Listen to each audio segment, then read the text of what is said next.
this mad sauropod made landfall in Skull Island. Would this place survive? In today's episode of Goji Center, we're warping space and time to transport one of the most monstrous zombies in fiction onto the island of the Skull. Will the possessed sauropod become the plague-bearing horseman of the apocalypse to Kong's kingdom? Or will the island that endured the horrors of prolonged extinction weather the raging storm?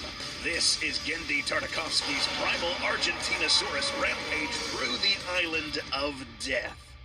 Skull Island, a place that has been depicted with numerous incarnations over the decades, from the dinosaur-filled lost world of the 30s, to halfway empty and halfway snake-infested misty forests in the 70s, to the hollow earth brought to the surface in miniature from the Monsterverse. The version from the Peter Jackson-led adaptation of King Kong from 2005 is one equally near and dear to many hearts, and the source of utter nightmare fuel even more.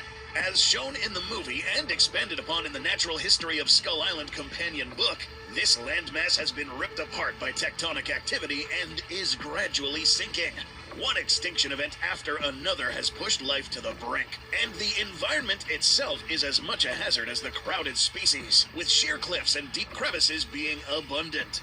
Every species here has had to try and cope with the extreme environment, and a never-ending cycle of death permeating every ecosystem. Evolved dinosaurs, giant apes, and rapacious arthropods. Everything is already living on a knife's edge. Today's special guest will put that to the ultimate test. Today's simulation will take place several years before the events of the 2005 movie, and we will be dropping in quite possibly the most powerful and destructive creature to ever set foot on the island, a mad Argentinosaurus. This adjective is honestly an understatement. As a refresher for anyone who didn't watch Primal, side note, please do. It's easily one of the better pieces of animation to come out in recent years and had a master at the helm. The rage infection is not just a mere virus. Initially carried by a heavily decayed hadrosaur, the infection was spread with a bite into the leg of possibly the most devastating host it could have wound up in. A fully grown, over 100-ton Argentinosaurus. Standing over 16 meters, 52 feet tall, and being well over 36 meters, 118 feet long, this sauropod is possibly the most powerful creature to ever walk the earth. And the plague of madness takes everything potent about it to a level impossible in nature. After being infected and showing signs of rapid decay, dizziness, and mass vomiting of blood, a switch was flipped, turning this peaceful herbivore into a rampaging monstrosity. It's worth noting that although this plague of madness spreads like a disease, the speed that it works, the effects it has on the body, and the kind of setting it comes from heavily imply this is not a normal virus, but some kind of dark magic, a supernatural affliction. This is more of a curse than a traditional plague. We are talking about the same world that has demons, witches, and debatably werebeasts, the Night Feeder, after all. This caveat will be especially relevant later. After the affliction, the Argentinosaurus displayed supernatural levels of resilience, strength, speed, and perseverance. Its jaw power became strong enough to tear through other dinosaurs. All of the blows it let loose with stomping feet and swinging tail had manic strength behind them that easily killed non-infected Argentinosaurus in just a few hits. And it was capable of sprinting and even jumping with enough speed and agility to keep pace with the pretty nimble Spear and Fang.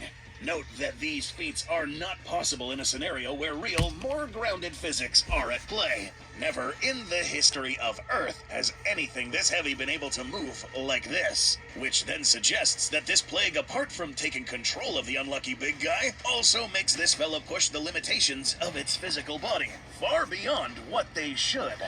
Moving in this manner, biting this hard, putting this much strain on its muscles, bones, and ligaments damaged this creature greatly. And it couldn't have been more clear. The reason this animal still moved around regardless of the damage it inflicted on themselves was likely due to an effect that numbed most of its pain receptors. After this plague took over its nervous system, it's likely that the sensors, known as nociceptors, were affected to some degree.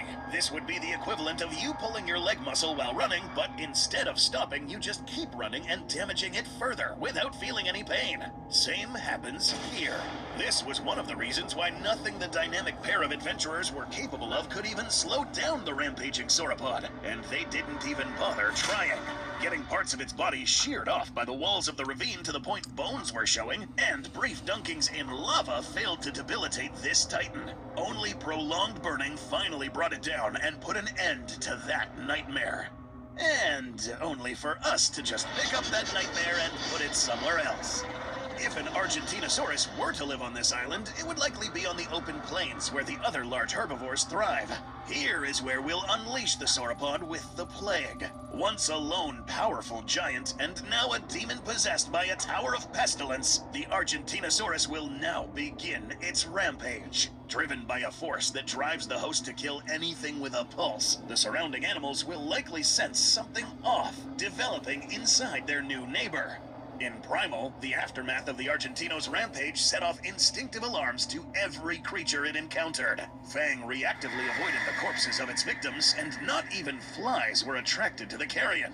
Now, it's a common trope in fiction that animals can sense the supernatural, and whether it's this or some other element at play, any creature that sees or detects the sauropod will have only one thing on their mind: run. Now, since we are on the open plains, we have to talk about the big inhabitants, and likely the Argentino's once neighbors, the Brontosaurus. These guys were seen to go into panic mode by not even the biggest threats on the island. This fella? Unlike anything they have ever seen. The first Brontosaurus that falls victim to the massive Argentinosaurus sets off a chain reaction of fear and panic that causes the whole open valley to tremble. The already endangered sauropod population on the island would rapidly start dwindling regardless of whether any Brontos tried to fight back or scatter, and their predators wouldn't do any better. The Statosaurus rex might have the capability of hunting sauropods as an opportunity in a pack, but this would definitely be a case of where the hunter became the hunted. And with the Argentinosaurus more than big enough to start plowing through the forest after them, and not caring about how much the breaking of trees might damage its body, it would work to rapidly chase them down for slaughter too. The various ceratopsians and hadrosaurs wouldn't have any more luck getting away or fighting back, but the only saving grace being all of them scattering in different directions might buy them some time before the afflicted sauropod inevitably comes across them again. Smaller carnivores and aerial predators that can keep to the sky would have to stay out of the way too, while being pushed more and more out of any ecosystem they might inhabit by all the corpses left behind in the rampage. They don't want to be anywhere near anything to do with the Argentinosaurus, meaning the whole of the resident ecosystem might get upended with the inhabitants either killed or left scattered out of what home ranges they once had, which they now perceive as death zones. The Venatosaurus packs may be quick enough to avoid the Argentinosaurus or try to scale up sheer cliffs to reach the only safe havens. Now, could this Argentinosaurus unwittingly become the horseman of plague as well as death in this apocalyptic event? Maybe. This is where it gets a bit debatable as to how exactly this affliction works. Either A, the curse can be transmitted with just a bite or infected tissue, meaning it can become viral and affect multiple hosts. B, the curse can be transmitted, but only with a bite. The number of cursed can grow regardless of how many of the afflicted currently exist. Or, the curse can only affect one host at a time and can only be spread by attack, not like a disease. The show doesn't really clarify which is the case. The slain victims of the Argentinosaurus didn't rise from the dead, and the initially infected hadrosaur didn't get back up after getting struck down by the sauropod. So it does seem like the curse needs a living host to function. If we go with the first option, Skull Island is automatically doomed. If by some miracle the infected sauropod was destroyed, its constantly shedding tissues would pollute the ecosystem. And with how densely populated Skull Island is with a myriad of creatures across every environment, there would constantly be a new stream of infected hosts running rampant and murdering everything in sight. However, we have reason to believe the second or third possibility might be closer to reality. Perhaps the affliction can affect multiple individuals at once, but it seems like it must be transmitted by a bite. This would explain why there wasn't an already infected horde of these things by the time the hadrosaur stumbled upon the Argentinosaurus. It just didn't have time or ability to infect more. Now, whether more than one cursed individual can exist at a time might be almost impossible to determine just watching the show. The Argentinosaurus was so gargantuanly powerful that it was instantly killing anything it managed to attack, including anything equally as big. Maybe it could curse creatures that got away from it after being mauled, but with how monstrously powerful it is, and how determined it is to kill whatever it sets out to follow, it's not gonna leave any survivors to start this whole thing over again. A potential epidemic carrier or not, the Argentinosaurus would continue its rampage across the island. Virtually any herd or pack of animals it might encounter might have their life expectancy measured in seconds if they don't run away. Trying to stay and fight would be suicidal, so survival might be measured more in distance and how long the rampaging sauropod would be distracted killing somebody else.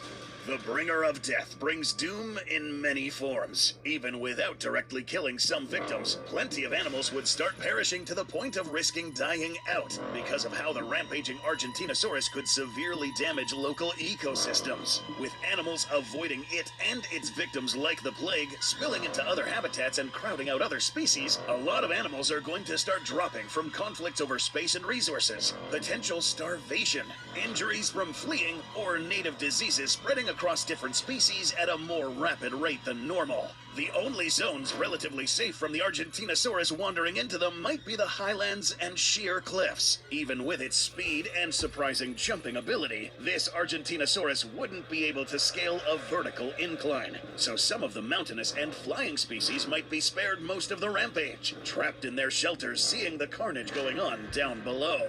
With the dinosaur population severely threatened, what of those who arrived on the island much more recently? Either noticing the localized extinction and migration of various dinosaurs, or spotting the cursed cause of the chaotic carnage themselves, the human village might inevitably become aware of what monstrosity had been let loose on their island. And with them worshipping the island, seeing it as their god and its king as a divine avatar, they would perhaps inevitably begin a prayer and ceremony to try and cure this malady. Unfortunately for them, this might be one of the few dinosaurian menaces their walls may not save them from. The mad sauropod continues to plow through the jungles, crushing any lesser victims it stumbles upon. However, being possibly the tallest living creature in this island gives it the ability to see further targets, and a curious set of structures and glowing objects captures its attention. And upon figuring out the humans are just beyond that wall, the Argentinosaurus might be capable of launching itself across the gap. And depending on how sturdy that wall is, or if it tried to throw itself at the gate, it might wind up busting into the village. From there, the slaughter would begin, with the Argentinosaurus effectively going on a kaiju rampage. Humans might join the endangered species list on the island within an hour. Survivors would have to hide in the underground catacombs and pray there wouldn't be any cave-ins. Anyone seeking shelter on the walls would get munched to bits. All the noise and commotion, however, mixed with any prior summoning rituals, might just draw in the other apex of the island. King Kong could arrive at his usual altar and see what was going on. A thinking animal, he'd be left to choose on how he reacts. So, how might the pinnacle of primates stack up against this rampaging monstrosity? Well, if this was the Monsterverse version, the heroic ape titan would certainly intervene. But this is a completely different Kong, in a completely different context. The dynamic between the Skull Islanders and the greatest of the great apes is less one of friendship and more fearful worship, mixed with Kong being a social primate looking for any kind of companionship out of curiosity. Upon seeing and sensing what monstrosity towers over the walls, King Kong would react like any sensible animal would to the cursed abomination. This is not the fight he needs. He would just stay out of this, and rightly so. Even the Brontosaurus outclassed the great apes in terms of mass. Argentinosaurus, more so. And worse, since this bizarre sight of a sauropod can snap back. But, unfortunately for the last of the mega primates, the Berserk Rage may not be keen to let him get away. What would follow would be less of a fight and more a desperate struggle for survival. King Kong using all of his experience, agility, and speed to try and keep out of reach of the unstoppable force chasing after him. He might attempt to use some weapons or projectiles against the raging sauropod, but nothing he could throw at the Argentinosaurus would be hefty enough to debilitate. The Argentinosaurus would be a freight train of death constantly pursuing him. But the big ape might have just enough agility and speed to keep ahead of the cursed dinosaur, especially if he leverages his superb climbing ability to get around large trees and rocky slopes to use as obstacles. The curse needs a living host to be active and causes rapid decay on the creature it had afflicted. There might not be any large volcanic fields to make use of nearby, but that rot, combined with constantly bashing against rocky slopes and large trees, might start to wear down the sauropod. So, time may be this sauropod's worst enemy. That said though, any slip-up Kong has would result in near instant death. But if he uses his experience ruling over the island for as long as he has, the ape might have an idea. This King Kong might not be as much of a tool user as his later counterpart, but he is well experienced at using the environment to his advantage, as we saw in the fight against the triple Tyrannosaur triple threat, and as a means of getting rid of pesky humans. The sheer size and power of the Argentinosaurus is the exact reason he couldn't fight it. And on most islands with flatter terrain, King Kong might have no chance. But on this dying island, constantly getting ripped apart by earthquakes that tore trenches into it down to the foundation, the island's king might have just one chance. If he could goad the Argentinosaurus into chasing him near a cliff or chasm, large insect inhabited or not, the raging monstrosity wouldn't have the faculties to realize what was happening until it was too late. If it chased King Kong to the cliff's edge, or tried to get over a chasm, its sheer size would shatter the rocky slopes and send it hurtling to terra firma. With its body already shredded by the terrain, over 100 tons of dinosaur would plummet straight down. And if the sheer impact didn't shatter its body completely, the steep cliffs would ensure the dinosaur's cursed existence would remain trapped. Can't climb out, especially not with shattered legs or spine. At that point, if it survived the fall, it would just be a waiting game until the rot and decay rendered the Argentinosaurus immobile. With the curse putting off scavengers, nothing might stick around to be a new host for the curse to spread to them after being bitten. This would be a Hail Mary shot of a victory, one that could go wrong in countless ways. And even on this island of death, just a few days of a rampage by the Argentinosaurus might have already upended the fragile ecosystem so much that it would speed up the extinction of numerous species. And if the island's king did manage to successfully trap it, if it so much as nips and doesn't kill a single creature that doesn't get out of the way, or worse, Kong suffered a non-lethal bite wound, then the primal rage may not end here until the whole of the island is bathed in blood.